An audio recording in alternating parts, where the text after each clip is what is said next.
Hello po sa inyong lahat mga ka-crypto. Ako po si Pinoy Crypto Trader at sa video na ito ay atin pong pag-uusapan ang tungkol sa balitang ito kung saan ang sabi rito ay Binance and Tether facing heat from Congress. Ayan, pinag-iinitan daw po sa Congress sina Binance at saka si Tether.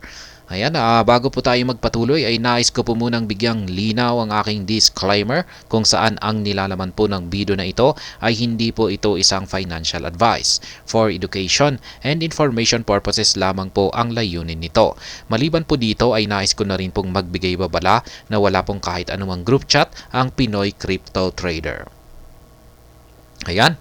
Sabi po rito ay Congress has called on the Department of Justice to take strong measures against Binance and Tether. Ayan.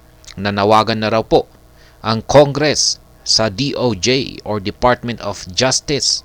Yan, para magkaroon ng strong measures laban kay Binance at saka kay Tether. Ayan. Pinag-iinitan po sila. Congress has urged the Department of Justice to take decisive action against major crypto platforms, Binance and Tether, over allegations of involvement in illicit finance activities. Ayan. Meron po kasi silang aligasyon na involved daw po si Binance at saka si Tether ng illegal na mga aktibidad, mga pinansyal na aktibidad. This call to action comes in light of reports suggesting that some unregulated crypto assets intermediaries might have facilitated significant illicit finance activity over the past 2 years. Yan. Maaring meron daw pong mga unregulated crypto assets na dumaan dito sa dalawang platform na ito. Kaya yan po yung gustong silipin. Yan, gusto po nilang silipin. Ayan, syempre, kung meron ngang nalabag dito ay hahabulin nila si Binance at saka si Tether. Congress turns up the pressure. Ayan, mas lalong pinipressure ng Congress si Binance at saka si Tether. In a formal letter to Attorney General Merrick Garland dated on October 26, lawmakers expressed deep concern about unregulated crypto asset intermediaries that have allegedly played a role in illicit financial activities. The lawmakers have stressed the need to ensure that a few bad actors don't tarnish the reputation of the entire industry. The Wall Street Journal reported that certain groups had received funding through crypto assets, although subsequent investigations have questioned the accuracy of these figures. Binance, a crypto asset exchange based in Seychelles and Cayman Islands, has been linked to such illicit activities in the past and is currently under investigation by the DOJ. Ayan, nakita po kasi nila na mukhang si Binance ay may kaugnayan daw po sa mga illicit activities nitong mga in the past. Ayan. Kaya dahil po diyan ay iniimbestigahan po siya ng DOJ. Recent findings indicate that Binance may have knowingly facilitated transactions for entities engaged in terrorism and may have violated sanction laws and the Bank Secrecy Act. Yan. Sabi nila ay mukhang parang alam ni Binance na sila ay nag-transact ng financial na may kaugnayan sa terrorism. Kaya meron silang kaya yung kanilang ginawa na ito na activities ay nagkaroon ng violation.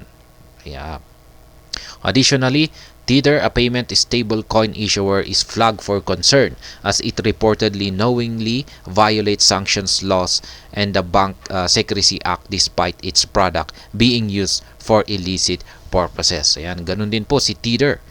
Ayan, ginagamit daw po ito for illicit purposes kaya hinahabol din po siya.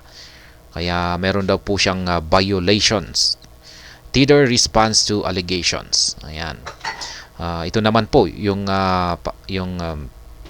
sagot ni Teeter sa aligasyon na ito. In an official statement, Teeter countered the allegation, emphasizing its commitment to transparency and compliance. The statement began by addressing the misinformation in recent reports, noting that independent investigations by chain analysis and elliptic have revealed inaccuracies in the data presented by mainstream media outlets. Teeter also pointed out that the vast discrepancy between reported figures related to illicit funds and the actual numbers. Highlighting its stringent verification process, Teeter reinforced its commitment to regulatory compliance and collaboration with global law enforcement agencies. The statement detailed Teeter's track record, which includes freezing a cumulative total of $835 million tied to illicit activities and proactively collaborating with 31 law enforcement agencies across 19 jurisdictions. Ayan, nakikipagtulungan na naman po si Teeter sa mga law enforcement. Ayan, para mapigilan yung mga illicit mga transactions na ito. Ayan, yung mga kasi ginagamit yan sa masamang paraan. Ayan, kasi hindi naman po nila yan pwedeng hindi naman po talaga nila kayang kontrolin talaga lahat yan. Yan, nakakahanap ng lusot yung mga gustong gumamit dito. Kaya maging nga yung mga legal na mga financial na currency na ginagamit natin ay hindi natin maiwasan. Yan, nagagamit na rin yan sa mga illicit na purposes na paraan. Yun nga lang at hindi sila nahuhuli. Kaya ayan. Yan po ang kalagayan ngayon ni Binance. Ayan, yan po siya ito po si Ginoong Changpeng Zhao. Siya po ang founder at CEO ni Binance. Kaya ayan. Kawawa naman po sila at talagang pinag-iinitan sila ngayon ng Congress. At ayan, maging ang Department of Justice. At ayan, hanggang dito na lamang po tayo sa video na ito. Sana po ay inyong nagustuhan ang aking paliwanag dito. Kung inyo po itong nagustuhan ay pakiclick lamang po ang like button nito. Para naman po sa mga bago lamang dito, kayo po ay aking inaanyayahan para mag-subscribe. Pakiclick na rin po ang bell icon nito dahil ito po ang siyang magsisilbing notification nito sa mga bago kong videos na akin pong ina-upload sa aking YouTube channel na ito. Marami pong salamat sa panonood. Ingat po tayo lagi at God bless po sa ating lahat.